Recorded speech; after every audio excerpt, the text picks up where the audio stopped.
San Diego's only Holocaust exhibit finally is a long sought-after artifact. We've been covering the quest to acquire a concentration camp uniform marked with a pink triangle worn by a gay man persecuted by the Nazis.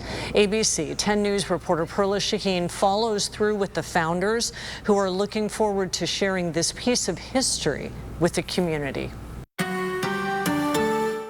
In my hands is the original uniform worn by a gay man who was held at a Nazi concentration camp during the Holocaust. This rare artifact from a dark time in history now sits at the Remember Us the Holocaust exhibit in the La Jolla Library. Sandra Scheller finally gets to share the story of Heinrich Mueller with the San Diego community, showing visitors his striped uniform from the 1940s. The pink triangle sewn on the front was used by the Nazis to identify gay prisoners. The Holocaust was not just about people that were Jewish. Collector Norbert Polezna delivered the uniform from Poland on Tuesday, along with a photo of Mueller wearing it and a document confirming his castration at the camp. And signed by a doctor from concentration camp. More than 20,000 people were arrested in Nazi Germany for being gay.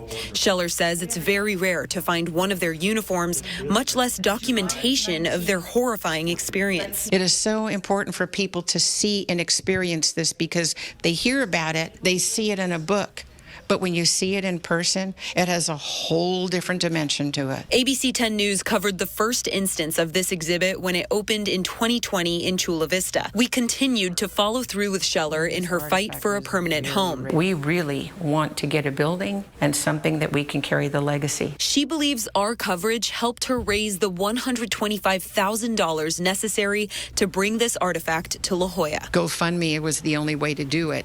And then when it hit Channel 10, boy, it just kicked it. It was like a field goal on a football team. Scheller is hopeful Mueller's uniform will bring more attention to the exhibit so she can eventually open a Holocaust museum in San Diego. They have a story to tell, and that's why this exhibit needs to turn into a museum. So that their story is never forgotten. Perla Shaheen, ABC 10 News.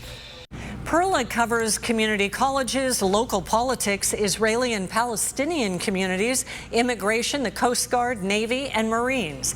Send her your story ideas by scanning the QR code on your screen or emailing her at perla.shaheen@10news.com.